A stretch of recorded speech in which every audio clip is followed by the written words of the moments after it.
আজি মোর মনটা কয়ে আছিল কাঁচা আম খাবার। তা আমাদের ঘরের পাশপাকে দেখলুম অল্প নামাত আছিল 3টে আম কাঁচা, তো ওইটা ওইখান থেকে 2 ছিলাম, অল্প করে আসলে যেন চাপ দিয়েছিলাম। আর আমাদের গাছে যে মরুচ হচ্ছিল তাজা তাজা, তো এখানে ছিলাম, পুদিনা পাতা নিলাম। আর এই মেশিনটা মুই এই আম মাখা খাওয়ার জন্যই অর্ডার করছিলাম মেশো দিয়ে। তো তোমাকে যদি ভালো লাগছে তো লিঙ্ক যদি লাগে তোমাকে কমেন্টত জানাইবেন, মুই লিঙ্কখানা দিয়ে দিম। আর এই আমখানা গেলাতে গেলাতে বেটিও উঠি গেল, তো মুই আর বেটি খামো। খাবার সেন ভাল লাগে কিন্তু কত খাটনি করা খায়, এই 2খানে আম কেলাও ফির আর মেশিন দিয়ে কি করে জেসে কত ঝামেলা করে দিয়েছে না, অল্পখানা খাবার পাই তাও বলে শান্তি।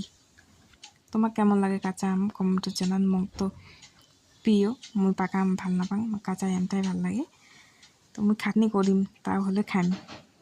তা মোর শো হয়ে গেছে। আর এটা তো অল্প মরিচের গুঁড়ে যে অল্প লবণ কাসন্ত কাঁচা মরিচ এগুলি দিয়ে পুরে মাখিয়ে টিভি দেখিয়ে বসিয়ে খাওয়া, কিচ্ছু শান্তি এই কাঁচা আম খাইয়াম।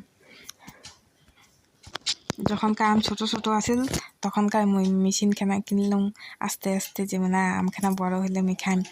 আর কাসন্তখানাও কিনি থলুম, আগতে থুইছিলুম, তা আজি সেন খুলিলুম খাং আর এলা টেস্টি করি বানিয়া।